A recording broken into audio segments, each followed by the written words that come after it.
सभी छोटे बड़े श्रोताओं को सुनीता भटनागर का प्यार भरा नमस्कार। ऑडियो स्टोरीज के हमारे चैनल कहानी जगत में आप सभी का स्वागत है। हिंदी कहानियों की श्रृंखला में आइए आज सुनते हैं सुधा भार्गव जी द्वारा रचित कहानी अनोखी परंपरा।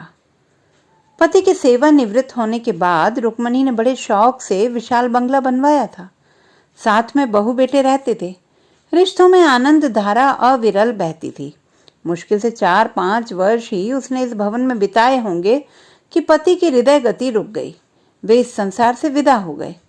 वह रोती रही, कलपती रही, पर विधाता के कठोर नियम के आगे तो सिर झुके ही रहते हैं। उसे वैराग्य सा हो गया। बहू बेटे के जिम्मे घर गृहस्थी छोड़कर उसने गांव में बसने का इरादा कर लिया। गांव में उसके वृद्ध सास ससुर रहते थे। बेटे के गम में वे जीते जी मृतक के समान हो गए थे। उसने उनके लिए शक्तिपुंज बनने का निश्चय कर लिया।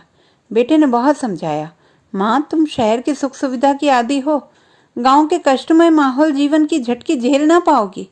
उसका एक ही उत्तर था, जब तेरे पिताजी के माँ बाप देहात में रह सकते हैं तो तेरी माँ भी वहां रह लेगी।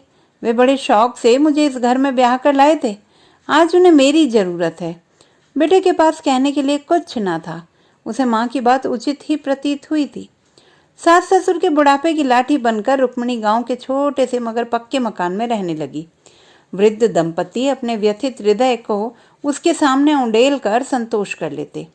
कभी अपने दुर्भाग्य पर आंसू बहाते तो कभी अतीत की यादों में खोकर मुस्कुरा देते। बेटे की मौत का रक्त रंजित खंजर उनके हृदय में घुस चुका था। उनकी अथाह वेदना ने उन्हें गूंगा सा कर दिया था। माँ बाप के जीते जी उनका बेटा चला जाए, इससे बढ़कर दुख और क्या हो सकता है। देखते ही देखते उनकी आंखों का तारा दूर गगन में कहीं जा छिपा था। अंदर ही अंदर वे घुलने लगे और एक दिन उनका पार्थिव शरीर भी मिट्टी में मिल गया। अकेली पड़ जाने के कारण रुक्मणी को पुनः शहर आना पड़ा। पिछले दिनों उसके बेटे ने अच्छी खासी तरक्की कर ली थी। बहू उसका पूरा फायदा उठा रही थी। अधिक आराम और बेफिक्री की जिंदगी के कारण उसे अनेक रोगों ने घेर लिया। जोड़ों के दर्द के कारण उठना बैठना भी तकलीफ देह था। बेटा ऑफिस से आकर चहकता, माँ मेरे पास आकर बैठो। अरे वैशाली, हमारे लिए चाय बना दो, और हाँ सूजी के चीले बन जाएं तो अच्छा है। रुक्मणी बहू की मदद के लिए उठना चाहकर भी उठ न पाती। अरे माँ कहाँ चली? बबलू हाथ पकड़कर बैठा लेता। उसके दिमाग में एक ही बात छाई थी कि दादा दादी के लिए माँ ने अपना सुख छोड़ दिया था। अब वैशाली की बारी है। वह सासू माँ का पूरा पूरा ध्यान रखे।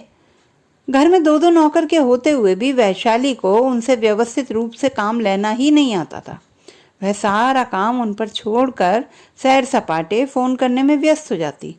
दिमाग झूठी शान का भंवरा हो गया था। अपने हाथ से एक गिलास पानी लेने में भी अपनी तौहीन समझती थी। उसकी दृष्टि से ट्रे लेकर किसी के सामने चाय नाश्ता आदि पेश करना नौकरों का काम था, लेकिन पति के सामने उसकी एक न चलती। पिछले 2 दिनों से रुक्मणी को बुखार था। लापरवाही से तिल का ताड़ बन गया और उसने खटिया पकड़ ली। सद्व्यवहार के कारण रुक्मणी की पड़ोसिनों से खूब बनती थी। उसकी बीमारी की खबर मिलते ही शुभचिंतकों का तांता लग गया। दरवाजा खोलते खोलते और चाय पानी की पूछते पूछते वैशाली की तो कमर ही दुखने लगी थी। उसके दोनों बेटे बाहर नैनीताल में पड़ रहे थे। मियाँ बीवी अकेले, चाहे जब घूमो, चाहे जहाँ जाओ और टीवी देखते देखते सो जाओ। आज़ादी ही आज़ादी। सास के आने से उसकी दिनचर्या में बाधा पड़ गई और वह बौखला गई। उस दिन वैशाली के पैरों में बड़ा दर्द था। अकस्मात दरवाजे की घंटी बजी। लंगड़ाते हुए उसने दरवाज़ा खोला। अरे मौसी जी, आप आइए आइए। कैसी है बहन रुक्मणी? पहले से ठीक हैं। तुम्हारा स्वास्थ्य कैसा है? मेरी तबीयत का ही तो रोना है मौसी जी। इधर अम्मा जी भी बीमार। मैं अपना तो कुछ कर ही नहीं पाती, उनका कैसे करूं? हाय राम, बड़ा दर्द है पिंडलियों में। सूजन भी आ गई है। वैशाली कुछ ज्यादा ही नाटक कर रही थी। मौसी जी एक नज़र में भांप गईं और बेरुखी से रुक्मणी के कमरे की तरफ मुड़ गईं। शाम को खाना परोसते हुए वैशाली का रोज टेप रिकॉर्डर चालू हो जाता। नमक मिर्च लगाकर पूरे दिन की बातें बबलू के सामने उगल देना चाहती थी।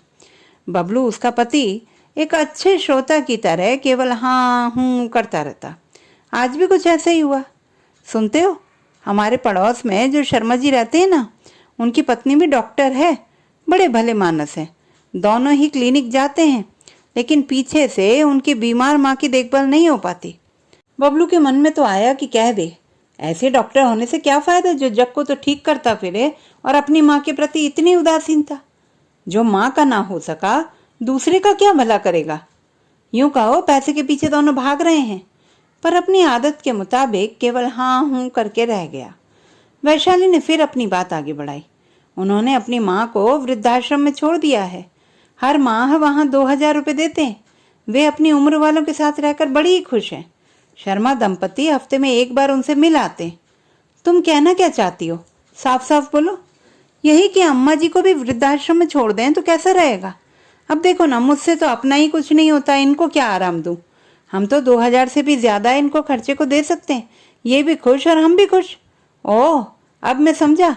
मेरी माँ तुम्हें गाय बकरी लगने लगी है और तुम चाहती हो कि उसे जंगल में छोड़ दिया जाए, जहाँ वह रूखा सूखा खाकर दिन गुजारे, मेरी याद में तड़पे और उसकी चीख मेरे कानों से ना टकराए। तुमको स्वच्छंद जीवन जीने की चाहत है। पति होने के नाते मुझे अपनी जिम्मेदारी मालूम है, अब उसे तो निभाना ही पड़ेगा। मैं माँ के नाम से वृद्धाश्रम में एक कमरा ही बनवा देता हूँ, जो हमेशा हमारे परिवार के काम आएगा। कोई ना कोई उसमें रहेगा ही। माँ के बाद मैं, तुम, तुम्हारे बाद हमारे बेटे बहू, उसके बाद घर की बहू होने के नाते जब तुम एक नई रीति को जन्म दे रही हो, तो आगे की पीढ़ी को भी तो उसका अनुकरण करना ही पड़ेगा ना। चलो, एक अलबेली परंपरा का जन्म ही सही। बबलू के संवाद चौंकाने वाले थे। मानवीय मूल्यों को भुला देने वाली वैशाली ने कभी न सोचा था कि उसका फेंका पासा उसके पाले में ही आन पड़ेगा।